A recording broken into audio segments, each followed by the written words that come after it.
Oh, I think, Both. I think Thank you. probably just talking directly to me would make it a little more natural. Okay. Ready? I'm Dr. David Larson, and we are privileged today to have Dr. Paul Brand here in Milwaukee, Wisconsin. The date is March 15th, 1991, and we are, Dr. Brand is here in Milwaukee as the second Frackleton lecturer in hand surgery, and we thought that what we could do is perhaps document some of the things that Dr. Brand has been sharing with us in this two-day trip here. Dr. Frackleton is the first chairman of the Department of Plastic Surgery here at the Medical College of Wisconsin, and is unable to attend this lecture, although he is alive and well in Carolina, where he's retired. In talking with Dr. Brand, he has a history that parallels to a great extent the growth and the interest of plastic surgery. And I was wondering if perhaps you could share with us a little bit about you and your history and where you're born, went to medical school, and some of the work that you have done in India, and that we can sort of focus on some of the plastic surgery personalities that you've known. Well, I was born in India, and my early years were wild. I mean, they were really primitive. My parents were missionaries, and they worked up in some mountains called the Mountains of Death, because they were notorious for malignant malaria, subterranean malaria. I myself had malaria several times every year in my first 10 years, and my parents also had it. My father died of it when I was about 15. And, so we were up in the mountains, and there was no road, we had no wheel, no transportation of that sort. There was no plumbing, there was no electricity, we had no radio, we had no... we were just the four of us, my father, mother, my sister, and myself. Is that right? And we grew up, I just grew up with the Indian boys, learning jungle craft, and participating, I remember, in a leopard, in a hunt for a leopard, and catching it in a net. Is that I right? didn't catch it myself, but No, part of the group. part of the team. And it was a wonderful life. I mean, one thing I'd like to testify, the simple life is just great. You know, I go and watch my grandchildren these days at Christmas time with all the pile. I don't ever remember having a Christmas present except things that we had made for each other, our own craftsmanship. And I think that the stimulus to ingenuity, when you have to make everything for yourself and you can use just trees and rocks and water, it's challenging, even, or especially perhaps, to a small kid. And I believe that some of my interest over the years in inventive things and facing new challenges in plastic surgery, Yes. I'm sure it stems from the environment, the stimulating environment of having absolutely nothing. We ate well, but it was a simple log cabin which my father built, and we didn't see another white person for 6 months on end. Is that right? Now, this would have been in the, during the 1918... As soon as I early was born, 20s? they declared the First World War. It was 1914. 1914, and we heard kind of echoes of it from time to time in letters, but it was a kind of a background shadow in my parents' mind, but it didn't mean anything to us. And so it was a wonderful time. My parents they weren't physicians, but they did a lot of medical work because there was no doctor anywhere near. And my father had to open a lot of abscesses because we had a lot of filarial guinea worm there, which causes enormous abscesses in the leg. I remember seeing my father stick a knife in, and perhaps 2 or 3 gallons of pus would Oh come my out. heavens. And it kind of turned me off. it's I interesting can imagine. because later, when my father had died, my mother came back to England. I was in London. When I was 10, I went back to London to be educated Yes. at school, and my mother came home and said that my father had expressed a wish that I would become a doctor, probably a qualified doctor, which he never had been. Mm-hmm. And they naturally hoped I'd be a missionary too, but this was his thought. And my mother said that she had discovered that one of my wealthy uncles, we had no money, but one of my uncles had offered to put me through medicine, pay all the expenses. And I, to her terrible disappointment, I just turned it down flat. I had images. How old were you about this? This I would was have been about 15, teens? 15, 16. And I just had this image of pus and blood, and it just didn't appeal to me, and I felt it was wrong for me. And I liked practical things, I liked constructive things, and so I went into the building trade and apprenticed myself to a builder whom I knew, who put me through the whole trade. I became a carpenter. Is that right? Really, I enjoyed carpentry. I became a stonemason for a full year. Now, was this after your formal, what would be comparable to high school education? Yes, Uh-huh. yes. I never went to college at that time, never at all. And but I went to evening classes in civil engineering and quite a little bit of engineering background. And I became a stonemason and a plumber, and I learned architectural drawing, these sort of things, and I just loved it for about 4 years. And then at about that time, the old memories of India began to come back, and I thought, well, I'd like to do this in India. Now, this was, your mother had gone back to India? Or My mother had she gone back was- to India. She worked in India until she retired at age 65. Yes. And then she decided not to come back to England, but to spend the rest of her life in the mountains of India. Yes. She found the mission wouldn't keep her on. They said they couldn't be responsible for a person over 65, a single woman person. Yes. So she found a range of mountains, another range of mountains, that had never had the gospel preached and never had no medical care. And she climbed up there and worked for 30 more years. She died Worked at until she was 95. 95. Yes. So, anyhow, that was the kind of Yes. background. But I wanted to go back to India, and so I applied to a mission society. And they sent me to a school specifically designed for this.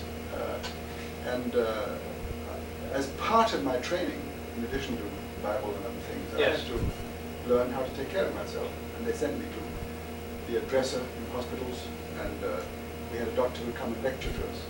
And I began to get a totally new picture of medicine and realized what a wonderful thing it would be. I remember seeing a blood transfusion, which really blew my mind. To see a person who, by somebody else's blood, you could get new life coming in. It was very exciting. You and Philip Yancey have written about that in, That's right. in your some of your Yeah. books. And so I went into medicine and did the full course in London. And there I met my wife, the one who was to be my wife. Now, you all met in medical school? We met across the chemistry bench I see. in our first year. In the test tubes. And at the end of it, and that was the wartime. And really my first exposure to surgery was entirely in the war. In fact, Now, this many- was World War II. World War II. So many of our surgeons had gone to France, to the Army and Air Force. And so we were rather short of surgeons, and we were in the middle of the bombing of London. And I lived the whole way through all the Blitz, all the flying bombs. And because we had such a lot of casualties pouring into our hospitals at night, Yes. most of the time we just patched them up, did essential surgery, and then shipped them out to the country. Triage. But we didn't have enough surgeons to handle it. So the senior medical students were pushed ahead, and they would do the big stuff. And I would be given the many, many patients in the flying bomb era were just full of splintered glass. You know, if you were standing up in a room when a flying bomb burst down the road, the whole window blew into you. And I used to spend hours just picking out pieces of glass, faces, chests, bellies, everywhere. And anyhow, we had a lot of experience, a lot of traumatic surgery at that time. And then I stayed on and did my FRCS, the equivalent of the surgical boards. Yes. And very shortly afterwards, had a sudden message from India informing me that a new medical college had been started as an international Christian enterprise, sponsored by about 50 different missions, denominations, Yes. foundations, and that they urgently needed an additional surgeon to meet the requirements of the university Oh, just for them to be certified. to be certified. They had already admitted 2 classes of students who were going through anatomy and physiology, which had been passed. And they were due to come into the clinical years, but they lacked the required number of teachers. And they said, this is urgent, emergency. And It sounds more of an administrative emergency, Well- as well as obviously practical. that's right. And so Margaret and I, my wife and I, she was just having our second baby. First one having been born in the middle of an air raid. We decided this was it, but it was a short-term contract. And so I went up by myself because she was having a baby. Yes. And I said that if things seem to be right for us, I'll send for you. Yes. Otherwise, I'll come back at the end of the contract. And so I sent for her, and she came out, and that 1 year became 2, and the 2 years became 5, and the 5 years became 19 in the end. Right. And we had a wonderful time, and I enjoyed teaching. I began really on general surgery. I was doing everything practically, whatever came, with a little bit of a leaning towards orthopedics. And then, the critical time in my life came when I first really began to examine leprosy patients. Because in our area of India, 2% of the whole population had leprosy. But once they were diagnosed, they were kind of shut out of homes and jobs, Yes. and they became beggars. And these lines of beggars kind of got under my skin. I thought, well, these terrible deformities, why didn't they ever come to see me? Because I'm a reconstructive surgeon. Surely. They ought to, I'd like at least to see them. But people told me that if they came in, nobody would admit them. That people were so afraid of leprosy that all the other patients would run away if leprosy patients came in.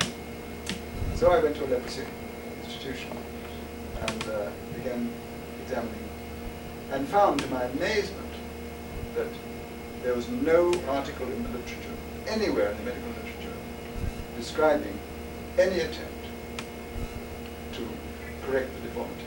The hand deformities or just And any deformities? Well, any deformities. The extent of surgery in those days was amputation. If the foot became too bad, it was chopped off. Period. And no, there was one other thing that some people had tried to do. They had tried to strip the sheath from nerves because there was a big nerve paralysis. Yes. And the nerves became very swollen. Some people thought that if they stripped the nerve of its sheath, it would help. And so people had done that. But other than that, zero. So it became my hobby. I recruited some young Indian boys, just high school finishers, and trained them in different aspects of evaluation. And I had a whole team of them, maybe 5, going out to villages, going out to leprosy institutions, and simply evaluating patterns of paralysis and keeping records of it. I see. And we had kind of punch cards. And we did, as I remember, 2,000 cases at that stage, and recognized a wonderful pattern that there was a very precise, unlike polio, which we were also dealing with. Yes. Polio paralyzed anything. Leprosy never paralyzed the high median nerve. It always paralyzed high ulnar and low median. And I thought, well, why should we always do that? And so it took a lot of study, and finally it came down to the fact that the germ of leprosy is temperature sensitive. It doesn't like body temperature. Now, that had been appreciated before you identified No, that? no. I was the first one to write an article, a published article in the Medical Press, defining what I thought was only a theory, that temperature determined the activity of the mycobacterium leprae. And later it was proved, both at Carville and elsewhere, it was found that the mouse foot pad, for example, Right. that the growth Charles Shepard in NIH in CDC found that leprosy would grow in the mouse foot pad, providing the mouse foot pads below At a certain certain temperature. And That was one of the last bacteria to be cultured. it's never been cultured yet. It is the last bacterium which has never been cultured. It's been grown in a mouse foot fat. It's been grown now in an armadillo. And the armadillo has a low body temperature. Not, Is that, not did in you vitro. have armadillos at Cargill? We had Is an that- armadillo farm. That's We grew a That's what farm of that cartoon I armadillos just did. just because we had recognized, or somebody else had recognized that they had a low temperature. And so we picked up on that.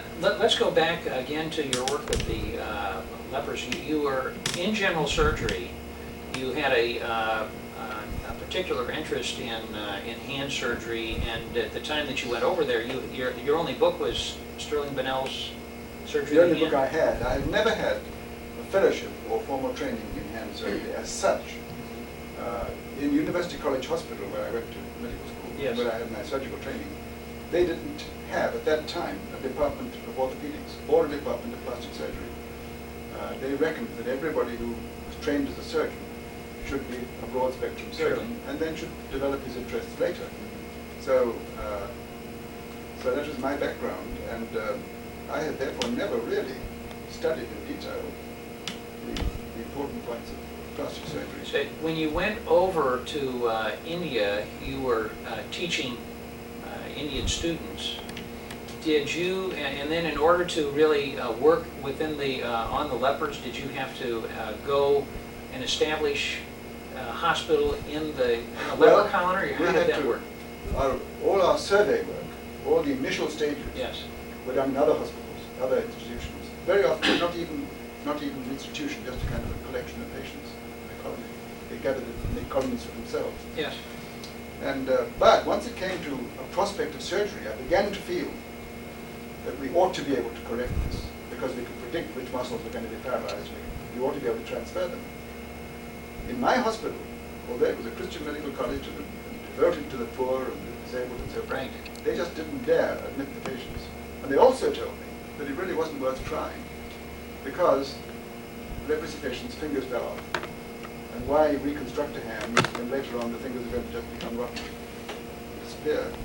So we had to face that situation and find out why these fingers disappeared. And we found, of course, that the only important factor was the loss of pain sensation, which meant that when patients had injured themselves, they didn't take care of their hands. I mean, they would have an infected finger and still use it for all their activity. Really? And of course, the pus would spread into the palm and the forearm, would get terrible. And the bones would become osteomyelitic and sequestrated. And then the finger would shrink back to the residual skeleton. So that, anyhow, it's a long story, but basically we had to finally build a place we call the New Life Center, with mud walls or sun-dried bricks, and thatched roof, and bamboo rafters, and we built it. My old employer in England, the builder who taught me building, Yes. he contributed money to build that little place. And then you used your skills that you had And we gained early. did surgical operations in a little hut there. We made a shadowless lamp from beaten aluminum in a parabola with a 100-watt bulb. It was a little bit too hot, but other than that, it made good light. And we had a pressure cooker, a big pressure cooker for our instruments. But it was like a hospital within the medical college that was Right. dedicated to Sure. the That's care right, of yes. the leper. And we had a wonderful cooperation at the end, absolutely magnificent. And the medical students, we had originally been told we had to have 2 strands of barbed wire around the leprosy area so that the medical students wouldn't get contaminated. Mhm. People were really, I mean, it was genuine fear, Sure it was. but the medical students got so interested, and they crossed those barbed wire fences so often that they finally were trampled into the ground.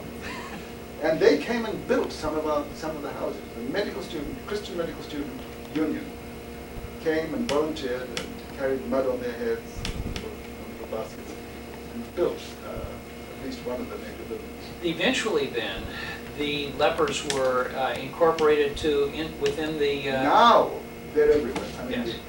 every department has leprosy patients Surely. who happen to need orthopedics or plastic surgery or whatever. ophthalmology or whatever, they just come and go like anybody else. And of course, it's a much more curable disease now. Sure it is. So that is no longer a problem. The stigma is gone. Stigma is rapidly diminished, although it's still present in many, many other areas of India and also internationally. But it can be overcome. It sounds like you worked in many areas in breaking down barriers that were imagined, and you were able to make a tremendous contribution to that to the lepers. Now, other people have worked in the same area since you, have they? Oh yes, it's everywhere now. We had at that time, when a bigger institution was built for research and training, which Dr. Cochrane sponsored and organized, and the leprosy mission was built. For a while, for the next 10 years maybe, we had an incredible array of international physicians of various sorts. The World Health Organization picked up on it. And at one time we had 19 nations, representatives of 19 nations staying in our guest house. Now, this was in Vellore. This was in Vellore. Before we get to some of the people that have come to visit you, I just want to digress and talk for a minute about your wife. And I know that she was actively involved with working with these people over there. Could you just speak to that? She took up ophthalmology after she got to India. She was never trained in ophthalmology in England. But I was supported because I was on the staff.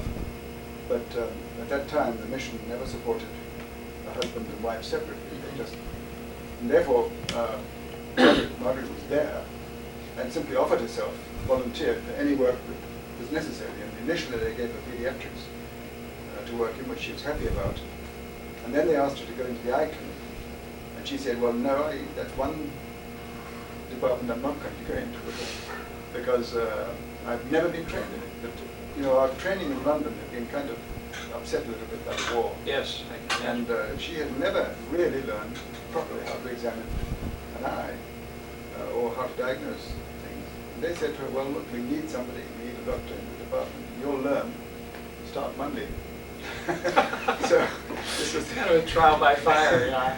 And she learned, and later she was trained, very well trained, by an American professor, Victor Rambo, who's a very well-known name in mission circles, a great, great ophthalmologist from America. And he took her under his wing and trained her. So she went and trained with him for then a period of time? That's right, yes, in India. Yeah, and he was with us in India. I see, okay. Teaching in medical college. And then, of course, she became interested in leprosy. And she is the first person ever to do serious, sustained research and writing on the eye complications of leprosy. So we're Mr. and Mrs. Leper. Anyway, so we worked together, and that was a bit. Yes. These last couple of days, we have talked about some of the names and associations that you've had over the years with plastic surgery, and Sir Howard Gillies and Archibald McIndoe, and a variety of people that have come to visit you, both from a plastic in hand surgery as well as other areas in reconstructive surgery. This was very significant indeed. And you see, I was out there with this book of Bunnell's, right, first edition, reading it through, and my first interest was hands. I wanted to try to get these claw hands functioning properly. And I was working away with those. And that led us to feet and the ulceration of the feet. And we did many, many, many things. But basically, I felt very much alone. Then, in those days, the first people to kind of come and offer some help were the plastic surgeons of America. And I think one should first say Ralph Bloxman, very well-known name in society. He was working at that time up in the north of India, what is now part of Pakistan. And he had a friend called Willie White. Willie White, right. And Willie White went out to North India to visit his old friend Ralph Bloxman.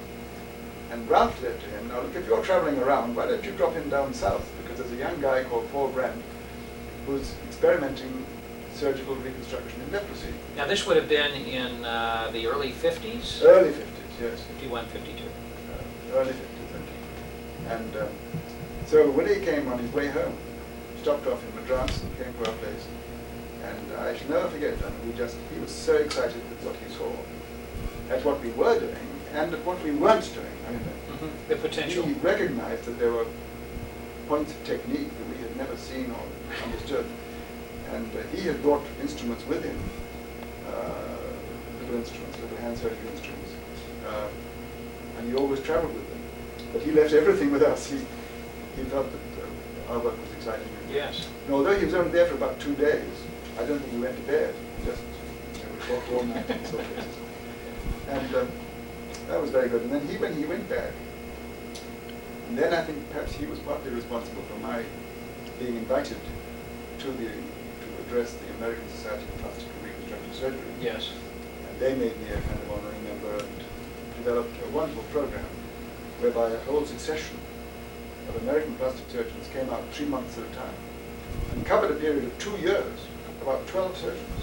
Is that right? Dave Robinson being the first, Earl Peacock, Bob Chase, who brought Biff Bevan with him Yes. down in Chapel Hill, and Frank Masters,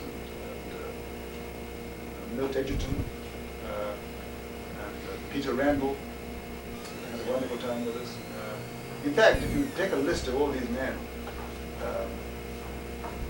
they, 10 years later, were all becoming presidents of the American Society of Plastic That's Surgery. correct. If you take all the presidents of that kind of penultimate era, they were all people who'd been to the law, and they each disciplined. I mean, the discipline was terrific. And I think it was partly Willie who laid down the law. He said, you are not to regard this as a holiday or a trip. Right. You are going to work for 3 months. You're going to arrive a week before the previous person leaves, so that you can pick up on the cases they've left. Yes. You know, one person will raise a tube and the next person will lay it out. And he said, you can have a holiday afterwards if you like, or on the way there, but your time there is work. I remember Milt Edgerton used to he brought his wife and his kids, and he put the kids to school in Bangalore, and he himself would work through the week in Vellore, and then he'd get on a bus. He never would give himself a privilege that Indian people couldn't have. And he took a regular old public bus from Vellore, 120 miles to Bangalore, every weekend, and went back to stay with his family for the weekend, and back he was at work Monday morning. Is that right? I really appreciated these guys. They were tremendous. And so they brought us a lot of, and they also trained our residents. Because they were working, they were actually operating on patients with Oh. the assistants and making rounds with the With residents the and that sort of residents, thing. and at least 2 residents or 3 really owe their plastic surgery training to this succession of people. Well, they could certainly do a lot worse, couldn't That's they? right. They had wonderful, wonderful. What a tremendous. So this heritage. was a marvelous cooperative enterprise. And then you see, because for me, my primary interest has been functional hands and feet. Yes. Which is, we soon found that you could repair a man's hands and get him to work, but no one would give him a job because he looked like a leprosy patient. They'd have the collapsed nose and paralyzed eyelids and scars on the face, and therefore people recognize them as leprosy patients. Eyebrows is another thing.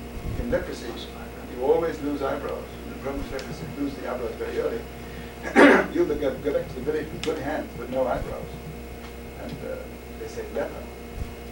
So that we had to learn how to. So then you really, obviously you had a scope of surgeons there who did a lot of hand surgery, but there were other areas of plastic and reconstructive surgery that you associated with. Notably the face. Actually the first person, I think, certainly the first person who taught me how to repair a leprosy nose was Harold Gillies.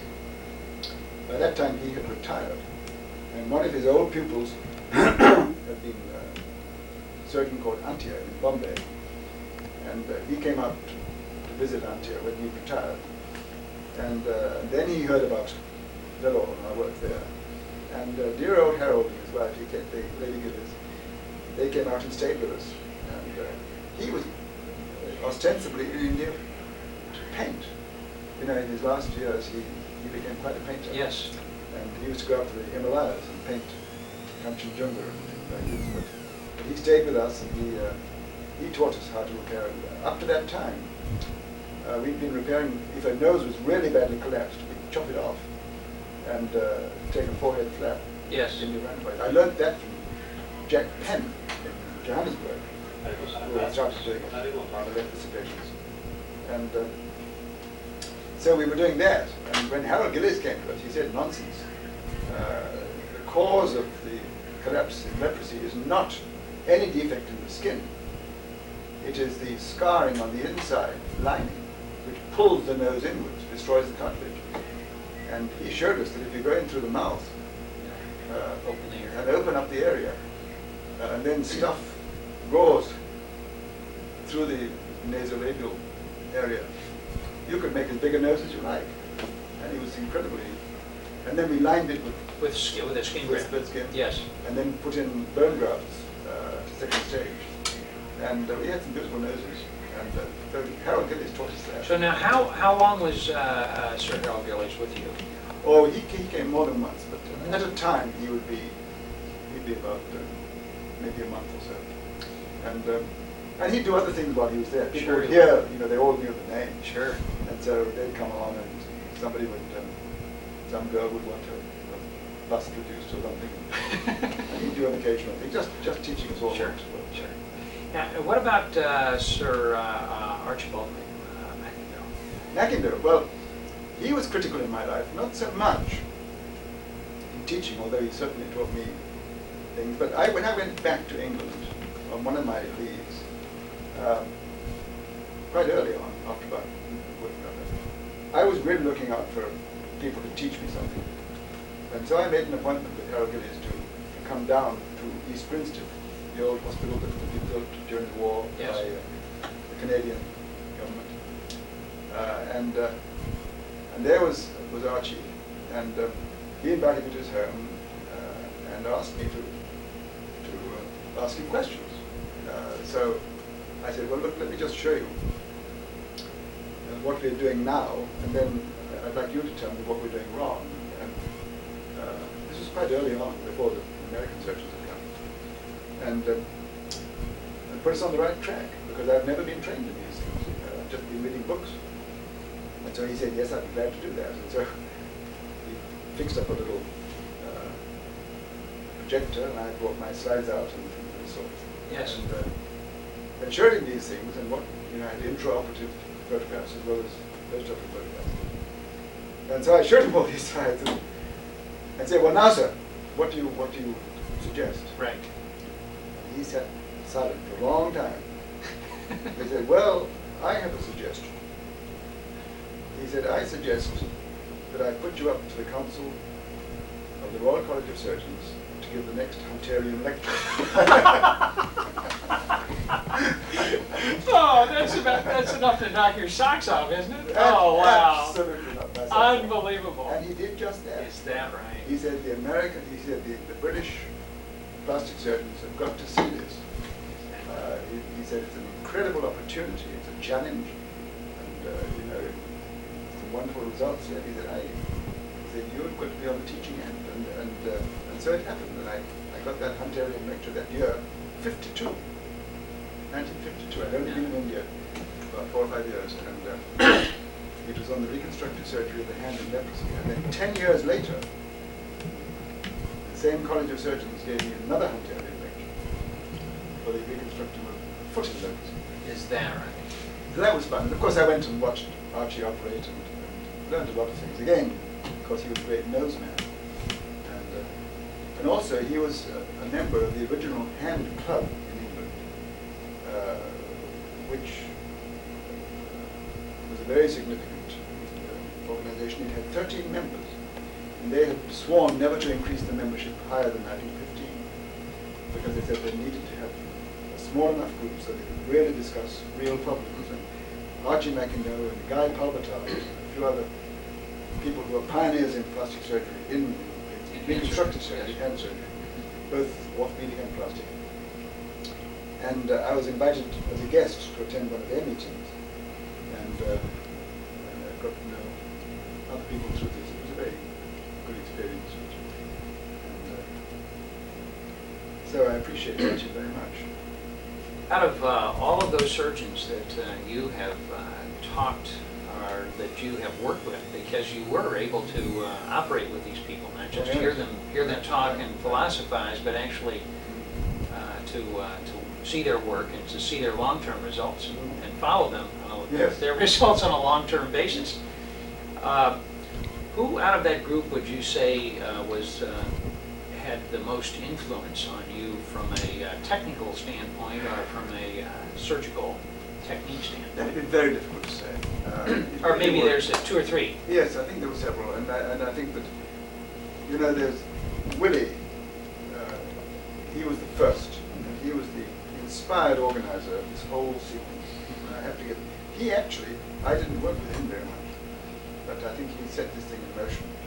People like Dave Robinson, Bob Chase, were wonderful in the way they developed their techniques and work. But there are a whole bunch of them, and I didn't think I could really pick any one of them out.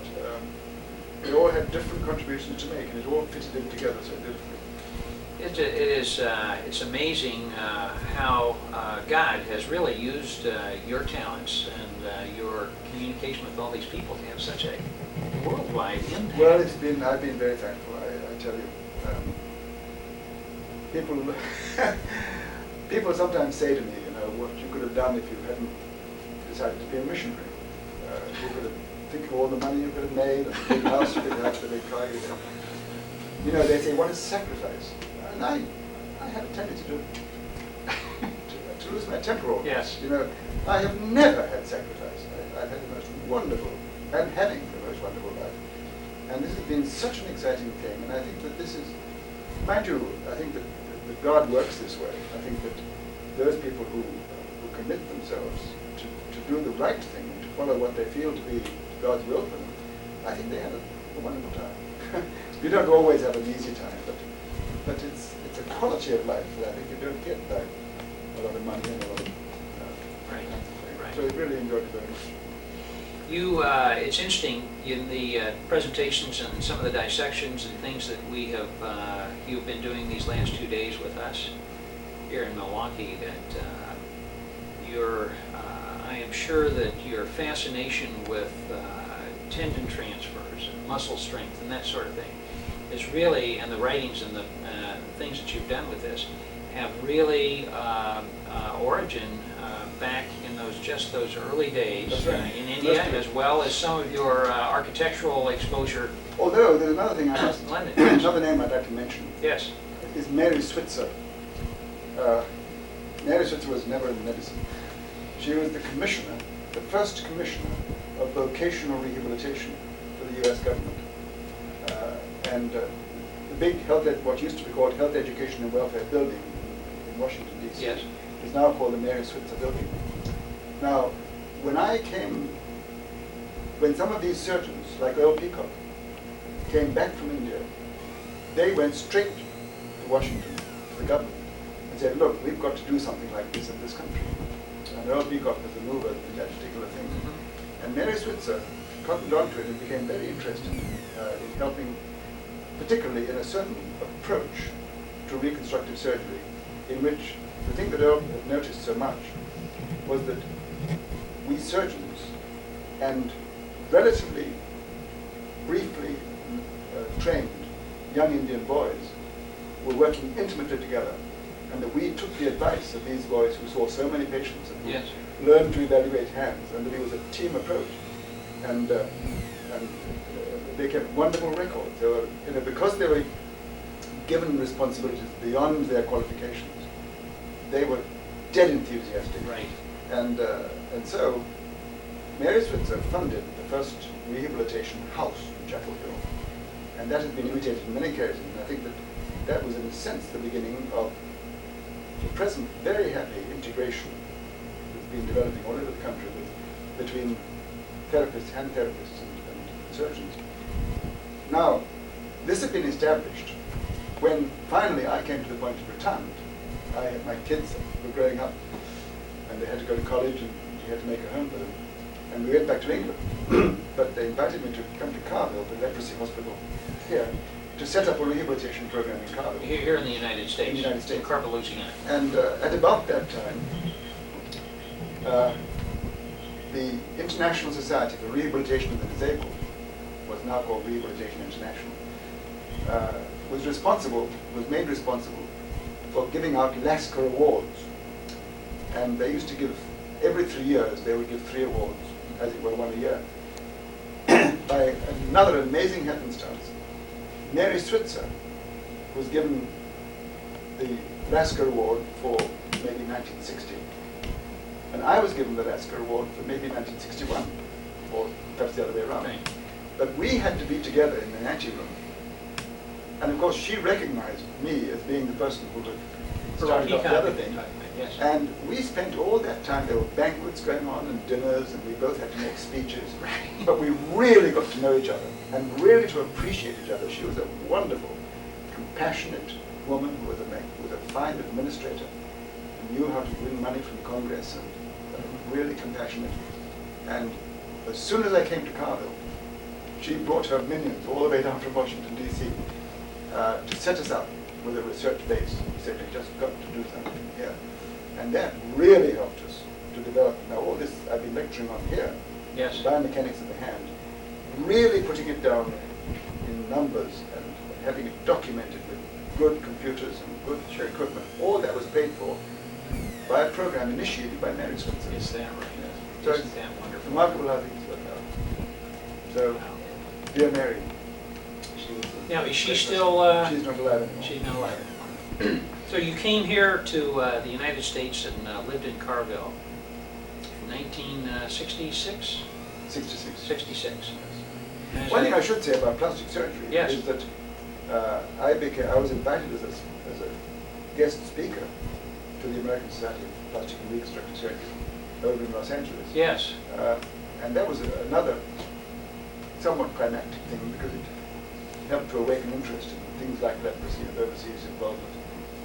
And that was the year in which they had invited 3 guest speakers: Archibald Mackinder, Harold Gillies, Sir Harold Gillies, and me. Yes. And we were all supposed to appear in Los Angeles.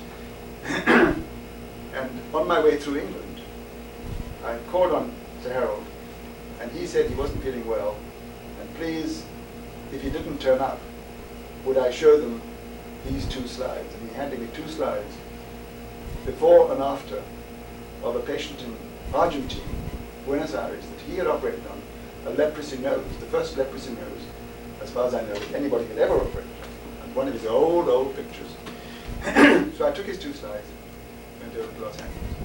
When I got to New York, I had a telegram to say that Archibald Mackinder had a heart attack and died. You mean that Sir Harold? No, Oh, is it Mackinder. Archibald? Okay. And then I got to, on the further stop, when I got to Denver, Colorado, I heard that Archibald Mackinder had died, that Sir Harold Gillies had died. And the 2 of them died within days of each other. And both on their anticipation of speaking to the American Society on the West Coast. And so when I took off from Denver Yeah. to go to, I was the only remaining guest speaker. And as I think I mentioned to you the other day, the 707 plane that I was lifting off from Denver, kind of going over the Rockies, gave a sudden lurch and sort of must have hit an air pocket. And I saw those jagged creeks and mountains. I thought, well, that makes 3 of us. No, that was a great thing. And I think the society has always been a great help to me, a great stimulus.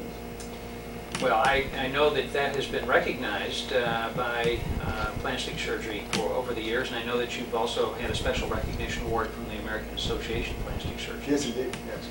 And it is just wonderful of you to come and visit with us and be so gracious as to allow me to interview you today. I It's fun. really do appreciate it. Thank you, sir. Okay, thank you. Bye-bye.